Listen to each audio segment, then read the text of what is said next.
O Centro de Contingência não descarta lockdown na capital paulista. Anunciar medidas mais extremas de combate ao novo coronavírus. Um lockdown. O primeiro lugar do país a adotar o chamado lockdown, que é o bloqueio total. 13 municípios iniciaram hoje um lockdown para conter a disseminação do coronavírus.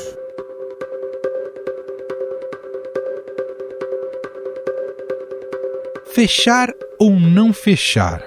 Eis a questão que tem atormentado governadores e prefeitos neste momento. Quase um ano depois da chegada do coronavírus ao Brasil, o país atravessa o momento mais tenso da pandemia. Há mais de um mês, a média móvel de mortes pela Covid-19 permanece acima de 1.000. E a situação nas UTIs é cada vez mais complicada. O Brasil é o terceiro país em número de casos, com mais de 10 milhões de infectados, e o segundo em número de mortes, com mais de 246 mil vítimas. Soma-se a isso a disseminação da variante P1 da Covid-19.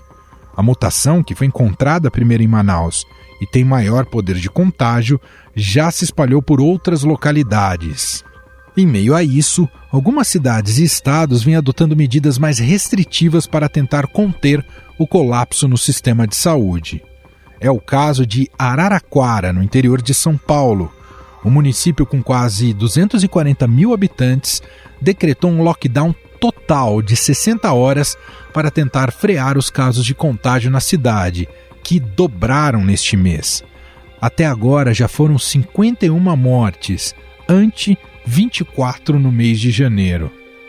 Os leitos de enfermaria e de unidade de terapia intensiva operam com ocupação total nas unidades de saúde do município e próximo do limite em toda a região. Nem com a chegada da nova cepa de Manaus, que tem causado um aumento no número de óbitos de pessoas jovens, houve adesão das pessoas para cumprir as medidas de distanciamento.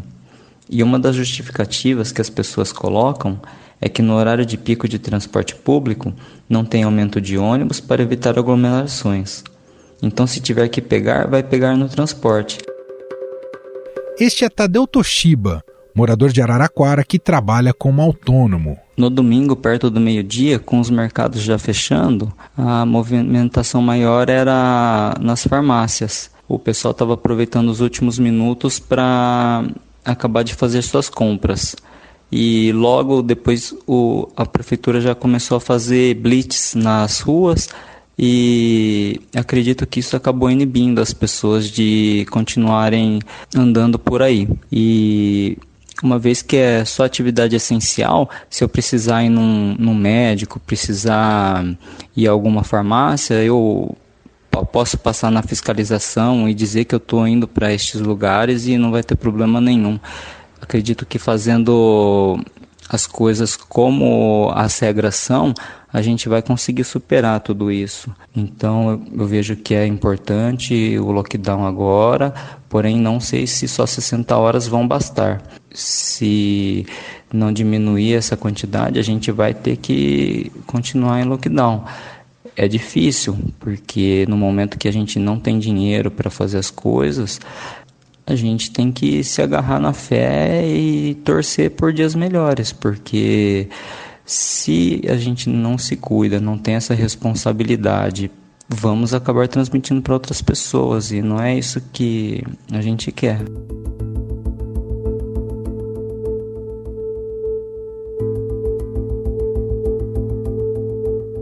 Neste período de lockdown, que termina à meia-noite de hoje, fica proibida a circulação de veículos e de pessoas na cidade.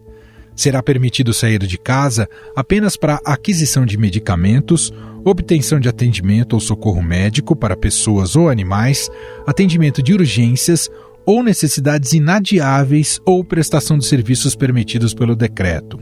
O coordenador executivo do Centro de Contingência da Covid-19 em São Paulo, João Gabardo, disse à CNN que todo o estado de São Paulo poderá ter suas medidas restritivas endurecidas por causa da cepa de Manaus, que já se encontra em Araraquara.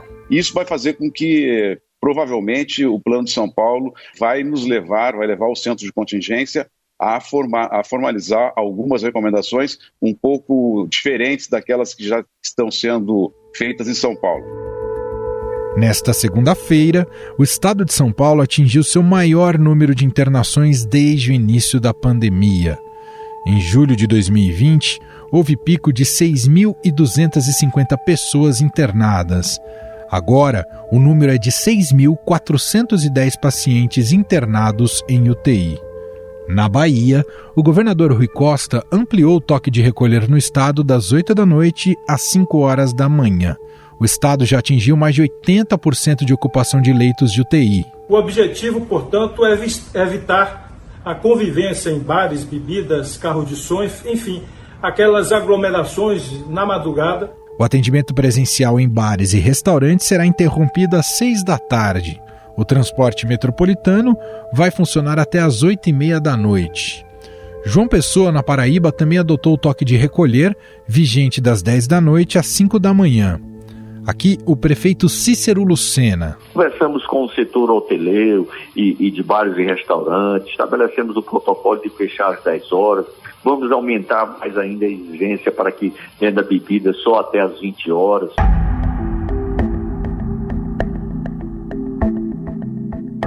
No Reino Unido, o terceiro lockdown decretado pelo governo apresentou bons resultados. Depois de 47 dias de confinamento no país inteiro, a média móvel diária de novos casos caiu 79%, passando de 59 mil para 12 mil. Soma-se a isso também a vacinação que está bem adiantada em comparação a outros países da Europa. A repórter do Estadão, Mariana Halal, está em Oxford, na Inglaterra, e conta mais pra gente sobre a situação. Aqui no Reino Unido, a gente está em lockdown desde o dia 5 de janeiro. Eu só posso sair de casa para atividades essenciais, como ir ao supermercado, à farmácia ou ao médico. Também posso sair uma vez por dia para me exercitar ao ar livre, mas esportes coletivos ainda não estão permitidos. Pessoas que não moram juntas não podem se encontrar. Até as visitas a familiares estão proibidas. Uma curiosidade sobre as regras britânicas é que o uso de máscara ao ar livre não é obrigatório, então dificilmente você encontra alguém usando. Em transportes públicos e locais fechados, como supermercados, é obrigatório usar máscara, mas muitas pessoas não usam ou trocam a máscara por um lenço sem eficácia contra o coronavírus. Quem descumpre as regras está sujeito a multas a partir de 200 libras. Para incentivar a população a seguir o lockdown e até para tornar ele viável, o governo concede uma série de benefícios. Os filhos de trabalhadores essenciais que não pararam com o confinamento podem frequentar as escolas. A regra se estende a crianças em situação de vulnerabilidade. Aos demais, as aulas são online e o Estado fornece computador e internet para quem precisa. O governo aumentou em 90 libras o valor do crédito universal, que é o programa de transferência de renda. O confinamento já mostrou resultados positivos por aqui. A média móvel de novos casos caiu 80% e a de mortes diminuiu 67%. Nessa segunda-feira, o primeiro-ministro Boris Johnson anunciou um plano para retirar lentamente as restrições. O primeiro passo é a reabertura de escolas no dia 8 de março. Aqui na Inglaterra, as restrições legais ao convívio social só devem acabar na segunda quinzena de junho. Até lá, boa parte dos adultos do país já terão recebido pelo menos uma dose da vacina contra o coronavírus. Até o momento, o Reino Unido já deu a primeira dose para mais de 17 milhões de pessoas, que correspondem a cerca de 1/3 dos adultos.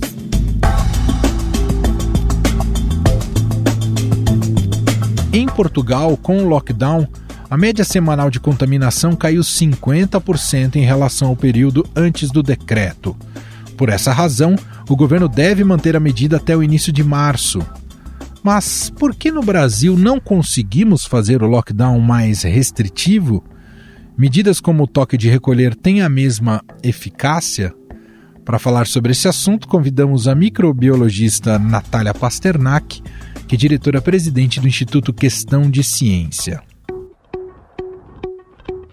Olá, doutora, tudo bem? Muito obrigado por ter aceitado aqui o nosso convite. Que é isso, eu que agradeço o convite. Doutor, hoje tivemos boas notícias vindas do Reino Unido. O terceiro lockdown por lá deu resultado. Foram 47 dias de confinamento e a média móvel diária de novos casos caiu 79%. Além disso, também se observou uma redução no número de internações e mortes, e uma redução sustentada. E aí, doutora, quando a gente olha para a nossa realidade, a realidade brasileira, em que completamos 32 dias seguidos com mais de 1.000 mortes por dia, imediatamente, inevitável, vem a pergunta: não passou da hora do Brasil pensar em medidas mais austeras de restrição, doutora? Certamente passou, e vai saber se tivéssemos realmente levado isso a sério durante 2020 e feito realmente um lockdown mais reforçado, não estaríamos nessa situação agora. Lockdowns funcionam. A gente sabe disso, a Inglaterra vem simplesmente confirmar o que a gente já sabia. Uma coisa que eu e o professor Maurício Nogueira temos afirmado desde o começo da pandemia, no Diário da Peste, nosso programa semanal, é que a gente não pode esquecer que a doença passa de pessoa para pessoa. Então, se a gente pudesse trancar todo mundo, do mundo inteiro, cada um num cômodo, sem ver ninguém, por 3 semanas, a pandemia acabava. Não dá para fazer isso, a gente adapta isso para lockdowns restritivos, mas a ideia é essa, a ideia é realmente isolar pessoas para que o vírus não tenha para quem se transmitir, ele tem que se transmitir de uma pessoa para outra. Se a gente bloqueia ou pelo menos diminui muito esse contato entre pessoas, a probabilidade da transmissão também diminui muito, e assim caem os casos, cai a hospitalização, cai morte, não é nenhum segredo, mas tem que ter coragem para fazer e tem que ter vontade política. Bom, acho que você já me deu uma resposta, um indicativo de resposta sobre por que não conseguimos essa efetividade no lockdown. Tem mais a ver com a esfera política das autoridades e da coragem das autoridades, ou a gente pode dizer que o fato de termos um país com tamanha desigualdade social e a questão econômica pesa muito nessa equação também, doutora? Eu acho que são as duas coisas, não dá para isolar esses fatores. Primeiro, realmente tem um custo político para o governante que realmente decretar um lockdown, e ele sabe disso, ele vai sofrer esse custo político. Não é simpático fazer um lockdown, ele sofre pressão de vários setores da sociedade que acham que não podem parar, e daí a gente tem também a vulnerabilidade de grande parte da nossa população que não tem como fazer um lockdown realmente restritivo, porque são pessoas que precisam estar na rua, precisam trabalhar, precisam pegar transporte público para viver, para ter o que comer. Então, não é tão simples assim resolver esse problema no Brasil. Agora, o que chama atenção é que a gente nunca teve um movimento das classes mais altas, que podem sim fazer um lockdown mais restritivo, e que ajudasse as classes menos favorecidas que não podem. O que a gente vê, infelizmente, é o contrário. As classes menos favorecidas saem para trabalhar, e as classes mais favorecidas saem para festejar, para ir a bares, restaurantes, festas. Essa é uma atitude que é um pouco mais difícil de entender, né? A nossa atual situação, doutora, na sua visão, agora, esse começo de 2021, é pior do que o princípio da pandemia, quando a pandemia se estabeleceu também por aqui? Na minha visão, sim. Porque, no princípio, a gente não sabia o que fazer. Tinha muita coisa ainda para aprender. A gente não sabia que o uso de máscaras ia ser tão efetivo. A gente não sabia nem que o lockdown podia ser tão efetivo. A gente ainda falava muito em transmissão por superfície, sem entender completamente que a maior transmissão era de pessoa a pessoa pelas vias respiratórias, nariz e boca. Então, a gente tinha aí uma etapa muito grande de aprendizado que até justifica a gente não ter tomado certas atitudes. Agora, depois de um ano, entendendo melhor como o vírus funciona, como a doença se espalha, entendendo quais são as melhores medidas preventivas, o uso de máscaras, evitar aglomerações, o distanciamento físico e social e as vacinas, ou seja, um ano depois, com todo o conhecimento acumulado que nós temos sobre a doença e o vírus, e com vacinas chegando e a gente estar numa situação ainda pior, isso é inadmissível. Doutora, a variante de Manaus, que está cada vez mais disseminada no país, vai aprofundar ainda mais o nosso problema? E em que medida a cidade de Araraquara, no interior de São Paulo, é uma prévia do que pode ocorrer no Brasil como um todo? Araraquara pode não ser uma prévia, ela pode ser só um modelo, porque nós não sabemos se isso já não está ocorrendo no Brasil como um todo. O que aconteceu em Araraquara foi que eles acharam a variante do vírus porque eles procuraram, porque eles sequenciaram, porque eles desconfiaram que tinha alguma coisa a mais do que o normal, que já era ruim. Quem disse que isso não está acontecendo também em outras cidades que de repente nem tem uma universidade como Araraquara tem que pudesse fazer o sequenciamento? Então, nós não sabemos o quanto essa variante, a P1, está espalhada pelo Brasil. Ela certamente está no Brasil inteiro, mas nós não sabemos o quanto. Isso é preocupante? Com certeza. É uma variante que, assim como a variante inglesa e a da África do Sul, parece ter maior transmissibilidade. O que era de se esperar? O vírus se adapta. Depois de um ano correndo solto, ele vai sofrer mutações, é esperado que ele sofra mutações e que ele se adapte melhor a nós, o hospedeiro. Então, era esperado que ele tivesse, inclusive, esse tipo de mutação no receptor que pudesse torná-lo mais transmissível. O que a gente não pode é usar a variante como um bode expiatório, como uma desculpa para dizer, nossa, antes estava indo tudo tão bem e daí chegou esse mutante e estragou tudo. Não, o mutante só veio agravar o problema, mas o problema já existia, já era sério e já não estava sendo encarado com a seriedade que merece. Locais com maior circulação, em que se respeita menos a questão dos protocolos, favorece que surjam novas variantes? Essa correlação, ela faz sentido, doutora? Faz na medida que, quanto mais o vírus circula, mais ele tem probabilidade de sofrer mutações e de que essas mutações lhe tragam alguma vantagem. Foi um ano do vírus circulando pelo mundo inteiro, em bilhões de pessoas, de uma maneira bastante descontrolada. Então, era muito esperado que ele sofresse mutações e, especificamente, mutações na proteína S que liga no receptor da célula. Quanto mais ele se multiplica, mais mutação ele sofre e maior a probabilidade de uma dessas mutações trazer vantagem para ele. A maior parte das mutações que um vírus sofre não faz a menor diferença na vida dele. Mas, eventualmente, surge uma que faz. Quanto mais mutações ele tem, maior a probabilidade de aparecer uma dessas. Então, quanto mais ele circula, quanto mais ele se replica, mais ele muta. E pelo que a senhora tem acompanhado até agora, as vacinas que existem, elas dão conta das atuais variantes que temos identificado? Por enquanto, sim.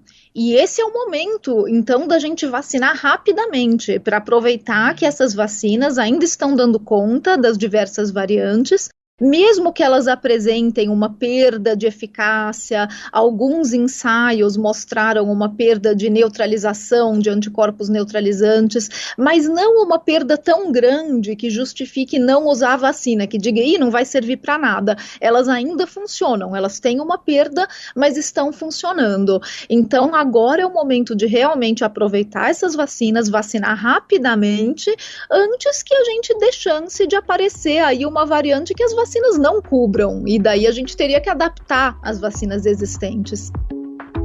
Doutor, alguns estados e cidades decretaram toque de recolher e não lockdown. É uma medida que realmente funciona, doutora? Funciona se impedir festas, encontros e bares e restaurantes, que são momentos de aglomeração de pessoas, e principalmente aglomeração em que as pessoas tiram a máscara porque vão consumir alimentos e bebidas e falam alto, gritam, enfim, confraternizam, e isso é o ambiente propício para o vírus se disseminar. Então, se você faz um toque de recolher impedindo esse tipo de aglomeração de pessoas, ele vai ser benéfico. Não é uma questão do horário, é uma questão do tipo de atividade que costuma acontecer nesse horário. Doutor, em relação às escolas que agora passaram a reabrir nesse ano de 2021, muda em algo em relação ao contexto atual que temos de uma alta transmissibilidade do vírus no Brasil? Muda em algo em relação em manter ou não as escolas abertas, na sua visão, doutor? Eu espero que as escolas não sejam as primeiras a serem fechadas por causa do aumento da circulação do vírus, porque as escolas já foram penalizadas durante um ano e agora elas acabaram de reabrir. E a gente tem outros setores da sociedade que a gente poderia fechar para balancear essa transmissão. A gente tem que lembrar que as escolas não existem numa ilha, não é um problema do que acontece dentro das escolas, é um problema da transmissão comunitária de onde as escolas estão inseridas. Então, se nós fecharmos bares, restaurantes, shoppings, academias, será que daí não dá para manter as escolas abertas? É esse tipo de prioridade que precisa ser revisto. E, claro, ao mesmo tempo, a gente sabe que shoppings, bares, restaurantes empregam um número de pessoas que precisam viver. Então, a gente precisa ter um auxílio financeiro para amparar essas pessoas. E isso tudo, infelizmente, no Brasil tem sido muito mal planejado.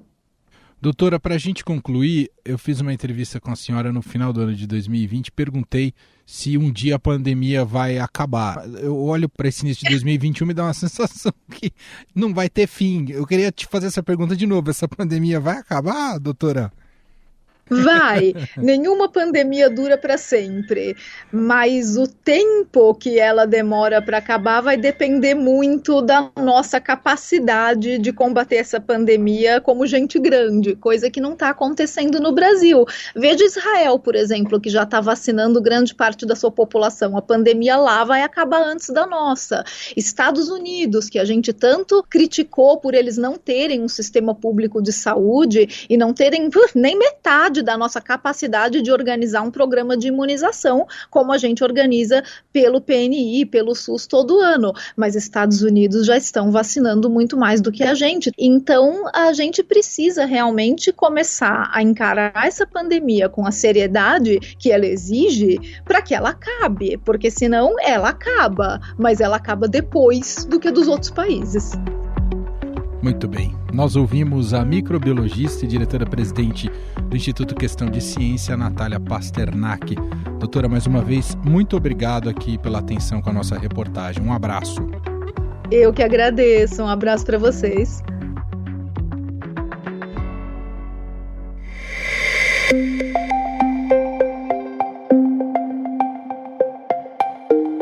E este foi o Estadão Notícias de hoje, terça-feira, 23 de fevereiro de 2021. A apresentação foi minha, Manuel Bonfim. Na produção e edição, Bárbara Rubira, Gustavo Lopes e Ana Paula Niederauer. A montagem é de Carlos Amaral. Nosso diretor de jornalismo, João Fábio Caminoto. Escreva pra gente, podcast@estadão.com.